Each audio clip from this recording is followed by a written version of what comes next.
இன்றைக்கி நம்ம சேனலில் சூப்பரான சிம்பிளான பொட்டேட்டோ ஃப்ரைட் ரெசிபி தான் பார்க்க போகிறோம். இந்த பொட்டேட்டோ வந்து உங்களுக்கு கர்ட் ரைஸ், ரசம் சாதம், சாம்பார் சாதம் எல்லாத்து கூடவுமே சூப்பரான சைட் டிஷ்ஷாக இருக்கும். ஃபர்ஸ்ட் ஒரு குக்கர் எடுத்துக்கலாம். குக்கரில் உங்களுக்கு தேவையான அளவு பொட்டேட்டோ எடுத்துக்கோங்க. பொட்டேட்டோ இது மாதிரி பீல் பண்ணிவிட்டு இப்படி ரெண்டாக நறுக்கி சேர்த்துக்கோங்க.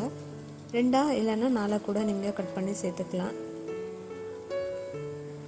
இப்போ இது ஒரு 3 விசில் வேக வச்சு எடுத்துக்கிறேன்.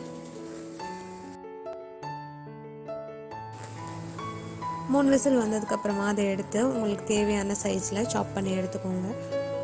இப்போ ஒரு பேன் எடுத்துக்கலாம். அது கூட தேவையான அளவு எண்ணெய் சேர்த்துக்கோங்க. எண்ணெய் நல்லா சூடாகட்டும். எண்ணெய் சூடானதும் இது கூட கொஞ்சமாக கடுகு வெடித்ததும் அது கூட பொடியாக நறுக்கி வச்சுருக்கிற பூண்டு நல்லா இடித்து சேர்த்துக்கலாம். அப்படி இல்லைன்னா இப்படி கட் பண்ணி சேர்த்துக்கோங்க. இப்போ இது கூடவே கொஞ்சமாக கருவேப்பிலை. பூண்டு கலர் லைட்டாக சேஞ்ச் ஆனதும் இப்போ இது கூட கொஞ்சமாக மஞ்சள் தூள், இது கூடவே தேவையான அளவு மிளகாய் தூள்.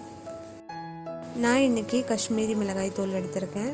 நீங்கள் வந்து நார்மல் சில்லி பவுடர் எடுத்தாலும் ஓகே, இல்லை காஷ்மீரி சில்லி பவுடர் எடுத்தாலும் ஓகே. உங்களுக்கு காரத்துக்கு ஏற்றது மாதிரி இந்த ஆயிலில் சில்லி பவுடரை சேர்த்துக்கலாம். சேர்த்துட்டு நம்ம சாப் பண்ணி வச்சுருக்கிற பொட்டேட்டோ அதையும் உள்ளே சேர்த்துக்கலாம். சேர்த்துட்டு இதை நல்லா கலந்து விட்டுக்கோங்க.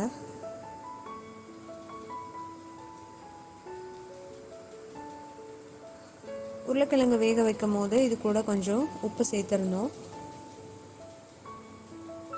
இப்போ இதை நல்லா மிக்ஸ் பண்ணிவிட்டு இது கூட கொஞ்சமாக தேவையான அளவு உப்பு, உருளைக்கிழங்குல வந்து உப்பு கம்மியாக இருக்கிற மாதிரி இருக்குது, அதனால் இதுக்கு தேவையான அளவு உப்பு கொஞ்சம் சேர்த்துக்கிறேன்.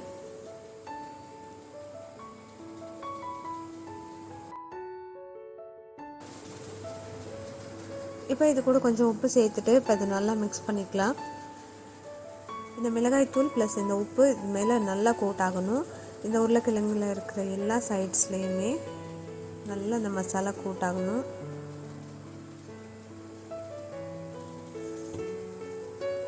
உருளைக்கிழங்கு இது மாதிரி வேக வச்சுட்டு அதுக்கப்புறமா நீங்கள் இப்படி பொரிக்கும் போது ரொம்ப டேஸ்டியாக இருக்கும்.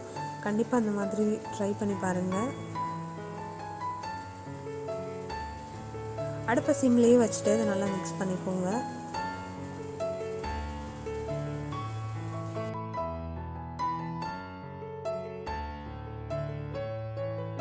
ஒருவேளை ப்ரெஷர் குக்கர்லேருந்து எடுத்ததுக்கப்புறமா உங்களுக்கு இன்னும் கொஞ்சம் உருளைக்கிழங்கு வெந்திருக்கணும்னு தோணுச்சுன்னா இதிலே ஒரு லிட்டு போட்டு க்ளோஸ் பண்ணி வச்சிங்கன்னா அது குக் ஆயிரும்.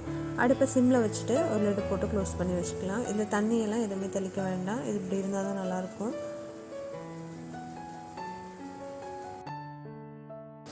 அவ்வளோதான், நம்மளோட டேஸ்டியான பொட்டேட்டோ ஃப்ரை ரெடி ஆயிடுச்சு.